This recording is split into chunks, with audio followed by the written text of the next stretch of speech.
تقريبا ده اسرع فيديو للفاصوليا باللحمه. هقول لكم الطريقه بسرعه باذن الله هتعمليها في الانجاز كده. هتجيبي الفاصوليا، شوفي لونها جميل قوي. لو عايزاها لونها احمر حطي لها صلصه، لكن ده حاطه طماطم فريش، طماطم معصوره. خلاص هنعمل اللحمه الاول. هنجيب زيت ومستكه وحطها. دي لحمه هي لسه مطلعه من الفريزر، يا دوبك شفه واحده وقمت حطاها على النار على طول.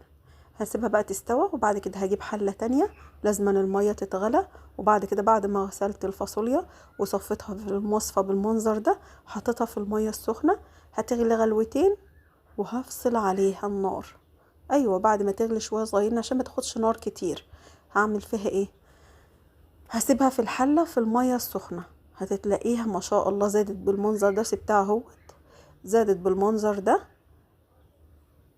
وما شاء الله هتستوى بسرعه.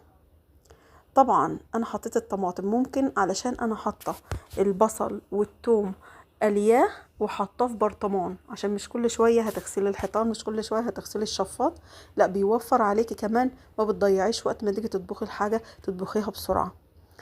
جبت التومه كده المتحمره في الزيت وقمت حطاها. انت لو ما فيش عندك برطمانات بقى ومحمراها وحطاها، هتعملي في الاول التومه وتحمريها، وبعد كده هتحطي الطماطم، وبعد كده هتحطي الفاصوليا المسلوقه، وبعد كده هتحطي شويه الفلفل الاسود، وبعد كده الملح ان شاء الله، وتسيبيهم يغلوا.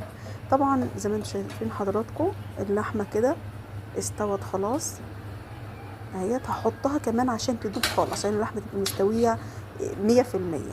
هقوم حطها كده مطلعاها وحطها كمان في الفاصوليا، يقعدوا يغلوا مع بعض ويقعدوا يستووا مع بعض لما يبقوا بالمنظر الجميل ده.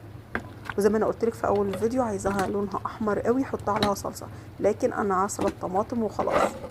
دي طماطم معصوره فريش وعملتها بيها زي ما حضراتكم شايفتوا في اول الفيديو. شوفي شكلها وطعمها جميل. وشكرا ليكم.